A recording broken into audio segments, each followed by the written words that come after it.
Evenings with Idries Shah. Sufi discussions collected by R. Easterling and Kamil Hafiz. Original material, copyright 1981 by Idries Shah. This recording was produced and published in 1998 by arrangement with the estate of Idries Shah. This book is read by David Wade. Evenings with Idries Shah. These materials, as those will know who have read compilations of discussion sessions with Rumi and other Sufis, form a part of a valuable and, for most people, an unusual body of literature. Traditionally, Sufi exponents give out ideas and stories, give answers to some questions, prescribe exercises, and at times their letters and lectures are also circulated. During evening meetings for many centuries, the performance, which involves both talking to the audience and interacting with its members, has what is experienced as a unique quality. If recorded Sufi materials cannot substitute for actual presence at a Sufi school, they can certainly prepare for it. Indeed, so many barriers to understanding are removed that afterwards one can learn both faster and more surely in subsequent efforts. So this is not merely a kiss sent by messenger. It is the extract of a number of highly profitable meetings.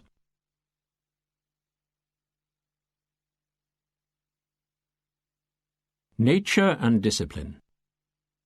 Two Sufis were agreeing that almost the whole of life was a struggle between nature and discipline, and how there had to be a third course, directed study, which avoided either while allowing both to operate. A certain student, anxious to learn but schooled in the false theories of mere tonguesters, said, "First, why can discipline alone, or nature alone, not lead to knowledge? Second, how can you show that so much of human life and time is wasted in the interplay of the two?" The Sufis only answered, "We shall demonstrate this to you when the time is ripe." After a time, the Sufis asked the student to accompany them on a journey. Before they set off, the first Sufi said privately to the young man, "I shall take a bag of dried dates, to allow for the needs of nature, which demands that the body be nourished with food." The second Sufi, also privately, said to him, "I shall show you how nature is defied by training." They travelled far, and whenever the first Sufi became hungry, the second Sufi asked him a question. The first time it was, "Who is that man over there?" Now the first Sufi, from politeness, had to put the date out of his mouth so that he could answer, even though in this case it was only to say, "I do not remember who he is." This happened 3 times. The second time, when asked, "What is the name of that village?" the first Sufi said, "I do not know." The third time, when asked, "How far have we still to go?" he answered, "I have not calculated it." Eventually, they arrived at a spot where a beautiful girl was sitting by a well where she had been drawing water. The second Sufi said, "I shall go and talk to her. You stay here and whistle if her people appear to take her back to her village, for they do not like strangers talking to their womenfolk hereabouts." So the student and the first Sufi stayed on guard. They watched while their companion spoke to the girl, and then, just as she was beginning to smile at him, the first Sufi whistled. The second Sufi came running back, asking, "What is it?" The first Sufi said, "I've just remembered the name of that man you asked me about on the road. His name was Halim." "How dare you trouble me at a time like this?" cried the second Sufi, and he went back to the girl. Presently, when the man and the girl were deep in conversation, the first Sufi whistled again, and again the other man came running. "What is it?" he asked. "That village you wondered about. It was called Nimgil." "Oh, why don't you leave me alone?" asked the other indignantly, and he went back to the girl. The watchers could just see in the twilight that the young woman was laughing at something which the second Sufi had said, when the first Sufi whistled a third time. At first he did not want to leave the girl, but the second Sufi could not take the risk of being caught by her kinsfolk, so he came back running. As soon as he reached them, the first Sufi said, "I have just worked out that we are 3/4 the way along our journey." At that moment, the 3 men saw that the villagers had arrived at the well and were taking the girl away with them. Then the 2 Sufis turned to the student and said in unison, "Now do you see the problems and the time taken and the uselessness of the struggle between nature and discipline?"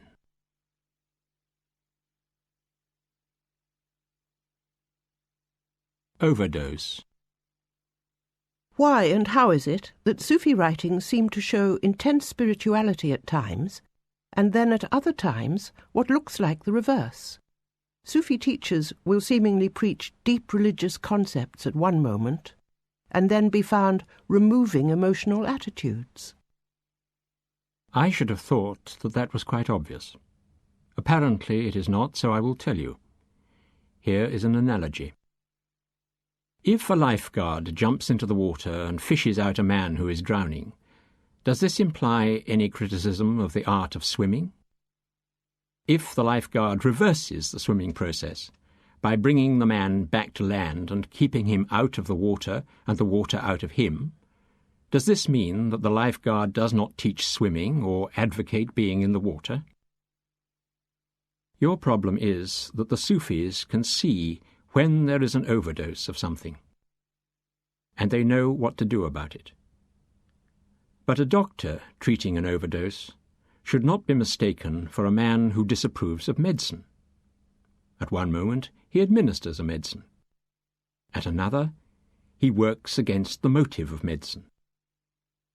What I regard as most illuminating about this question is that it has to be asked at all, because by asking it, the questioner has shown how deficient and unobjective is the background of information and conceptions, which are her only endowment.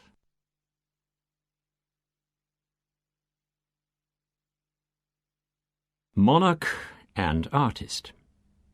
It is related among the wise that there was once an emperor who desired a piece of calligraphy to hang upon a wall. He asked 7 of his advisers as to who could execute it, and they recommended a certain superb penman, who produced very little, though all his work was supremely excellent. "See what he can do," said the ruler. And so the 7 visited the famous man in his studio. He accepted the commission, promising that the work would be ready as soon as possible. After several months without hearing from the artist, the courtiers went to his house to see how he was progressing.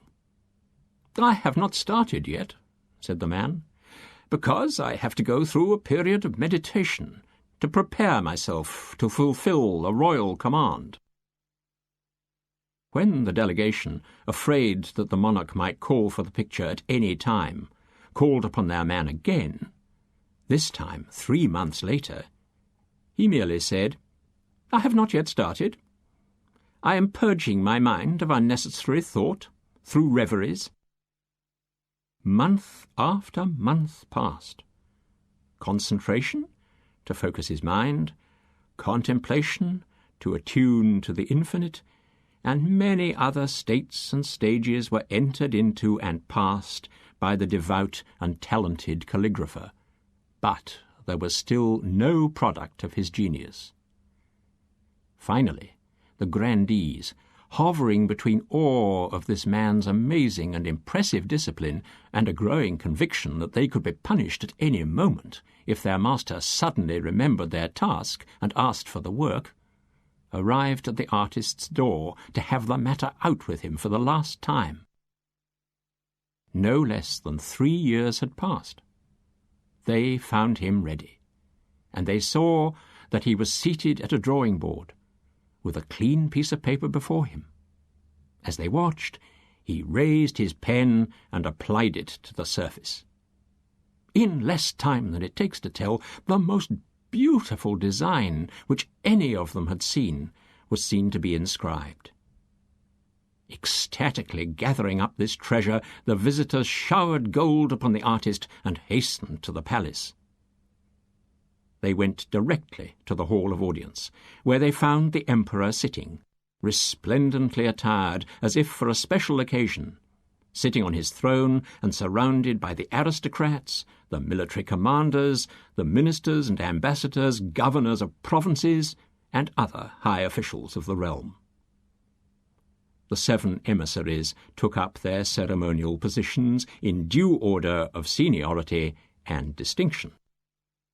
The emperor, as if reading their thoughts, said, "Gentlemen, I hope that you have been able to bring us the work of the master calligrapher, a desire for whose possession was expressed to you some years ago." Astonished at the coincidence, and at the same time delighted to be able to discharge their trust, the 7 advisers stepped forward as one, their leader unrolling the breathtaking masterwork for all to see.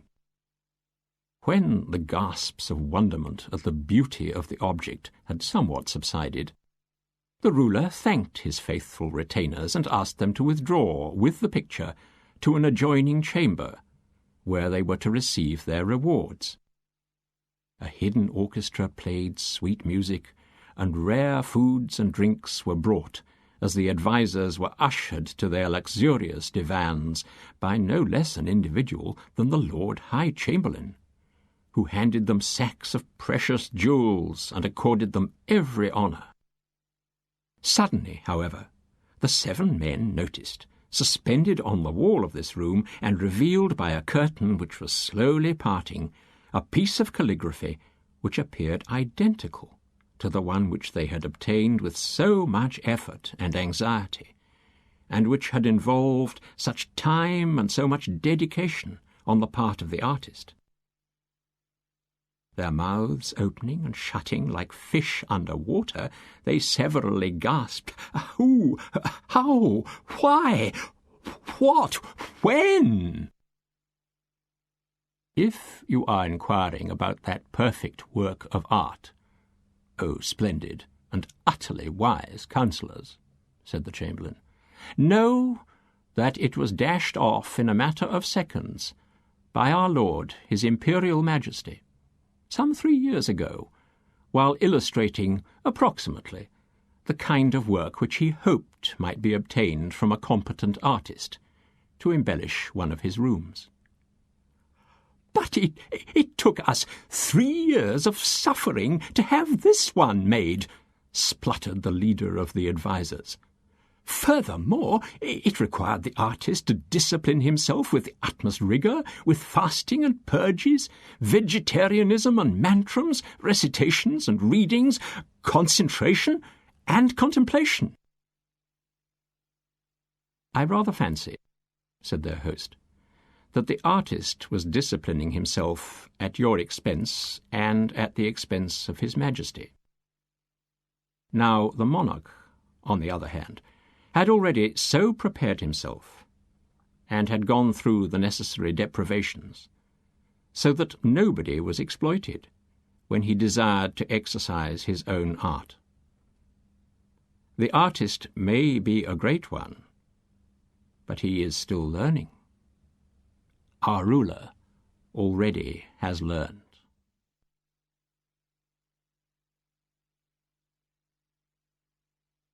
Unknown capacities of man. The Western psychologists, and here I have in mind Sigmund Freud especially, have given us interesting and operable tools for observation. Many of their theories are in question, but the tools remain. If I see someone constantly avoiding something, for instance, I can infer from it that he has had some early experience which caused this aversion. I can understand another person when he is using rationalization, because Freud has given me the explanation and the procedure to approach this question. The advantage is that it not only explains the other person's behaviour to me, but also enables me to become less annoyed or inefficient in my dealing with him. Can we find similar advantages in Eastern, especially Sufi, observation and learning, which can be applied to day-to-day activities? It would be extremely peculiar, I think, if you could not find such things. Whether you are prepared to use them is the question which interests me most. May I have an example of one such technique? One of the most useful is the fact that you may pick up from another person, without his being aware that you are doing so, or that he can do it, information which is being received by his mind. To clarify, there may be a subject of mutual interest in which someone is asking you questions, and you may get the answer because you can register his awareness of the answer, while he cannot himself do so. Is this something like mediumship? Only very slightly like it. Because in the cases of mediumship, generally investigated in the West, there is a great deal of belief that messages are coming from the dead, and also too much inefficiency. For example, the messages are more often than not completely banal, and serve only social purposes.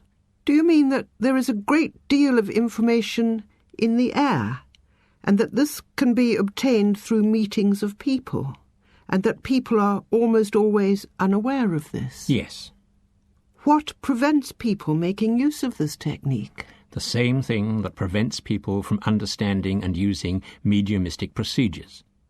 In the first place, they are emotionally attracted and are taking social satisfactions from the situation, which prevents it working accurately. In the second, they cannot detach their greed and self-centeredness from it, so they only want things which they desire. They do not want information or experience for its own sake. So the element behind this phenomenon simply yields whatever it can under these most limiting circumstances. So people should approach this matter more sincerely and genuinely. Exactly. And this form of communication does not operate without that sincerity? This form of communication is operating all the time. People are not aware of it. If it were not working, man would not have the information and relative efficiency which he has. In the absence of sincerity, the lack of greed will allow much to happen which will help the individual, even though he will not be able to say how this happened, and will therefore put all sorts of choices and happenings down to chance, luck, and judgment.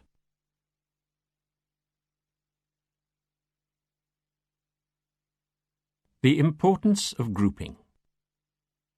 The right people, at the right place, at the right time, Zaman, Makan, Ikhwan, has many reasons. One of the most important of these is that if you group people wrongly, you exaggerate their undesirable characteristics. Although not so rapid nor so publicly visible, you can get a similar effect to the proneness of a mass of people to become a mob. Just as a random collection of people assembled around an oversimplified issue easily becomes a mindless mob, irrational and even destructive, so may people collected together without adequate preparation and safeguards become a corroding factor in spiritual matters. They may damage themselves or others. Familiar examples are the abnormal enmities and exaggerated behavior of members of coteries, whether these be scholars or professionals in many societies, both current and ancient, as well as the numerous religious groupings which go sour. Although this behavior abounds, narrow-mindedness, poor understanding, lack of generosity to others outside the in-group, few people, it seems, realize that it is so widespread. Fewer still have bothered to see it as a matter of study, and yet fewer seem to imagine, when you mention it to them, that it is avoidable by planning. At the best, in my experience, such people merely assume that it cannot happen to them. And yet, by not looking at it, how many opportunities of learning about this thing are missed? If people won't look, Merely telling them that something is there will not suffice. The purpose of talking about it, then, is not to add to the stock of formal information on the subject. It is, rather, to stimulate curiosity among whoever hears or reads, so that he may make this a verified part of his own experience. Experience teaches.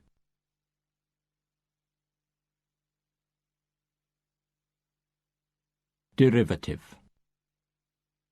What is to prevent people from choosing the best ideas from all kinds of teachings and adopting them? What prevents ignorant people doing this is their incapacity. What prevents insightful ones is lack of necessity. People who know how to do it do not have to attempt it, because when one has this knowledge, the activity is superfluous, because one then has access to the material which corresponds best to the time, place, and people without having to synthesize. Synthesizers are the half-ignorant. The amalgams of various teachings which are believed to provide new syntheses for modern man are mere conglomerations of formulations, which, by producing a kind of mixture, have altered the dynamic of all of them. The analogy might be with the assembling of pieces of formulae or equations or houses or instruments without understanding what part each fragment has had to play. The result may appear interesting, but it is ineffective. The ancient sages have supplied us with a good reference to this situation, alluding to the pride which adheres to ancestry, of people or ideas, while ignoring other, equally or more significant aspects. A mule, they relate, was asked who his parents were. He replied, "Well, my mother was a pedigreed champion."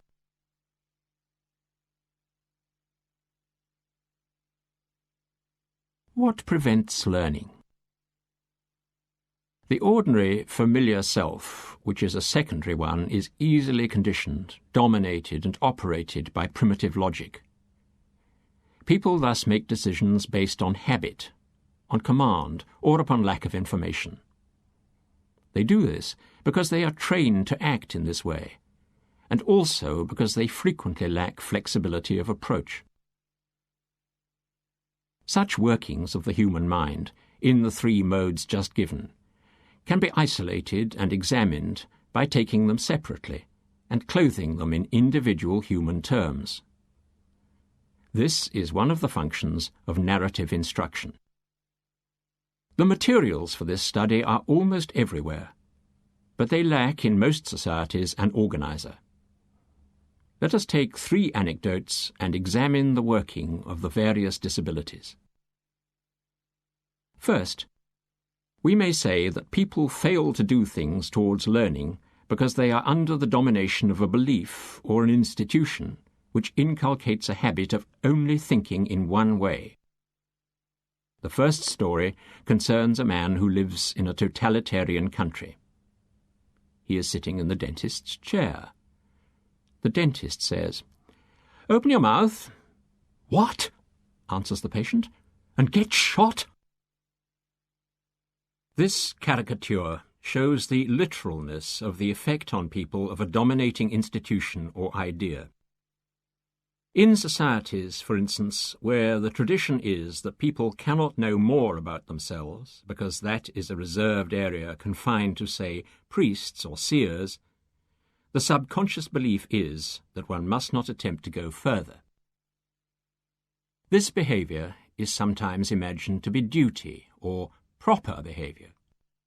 It is useful enough in the right place, but positively disabling where flexibility is needed. The official barriers may be institutions, traditions, or social norms, producing what contemporary psychologists call an inhibition. The second peculiarity of the mind, which can be incarnated in a story to illustrate primitive logic, is where the individual tries to do something without knowing the way to do it. Indeed, he may imagine that the means which he adopts is the only possible way, Mullah Nasruddin, it is related, was drowned, and an angel came to put him through the customary examination. "How did it happen?" he asked. "I was crossing from France to England," said the mullah. "And the boat sank?" The mullah was amazed. "You mean there is a boat?" he said. This primitive sense that one wants something and therefore must be able to get it or do it lurks in everyone, and is an integral component of the secondary self. Again, it is useful in the right place, for it enables effort to be made. But it is disastrous when it operates randomly, as the mullah found out. The third characteristic is that of habit, excellent in its own place, but cripplingly limiting where it will not work. The tale which covers this aspect of the mind's working is no less amusing for being a modern hybrid. It concerns a dedicated organizer of industrial action, shown into the presence of a spiritual master. He put his hands over his ears. When he was leaving, a disciple said, "You won't get very far that way." "I don't care," said the visitor. "I'm on strike." Conditioning, habit, proves counterproductive where it operates automatically and again lacks flexibility. So, in this way, we can observe the composite influence which effectively cuts people off from knowledge. A self which, when used for certain purposes, is excellent, but whose operation may be useless and even harmful when applied to areas which are irrelevant to it. Thus, the three elements, duty, ignorance, and habit, in the absence of a switching mechanism, turn the individual into a prisoner. No wonder he constantly asks how he can escape. It is a little less obvious why, in trying to escape, he turns to one or other of the methods which entrap him as a means to freedom.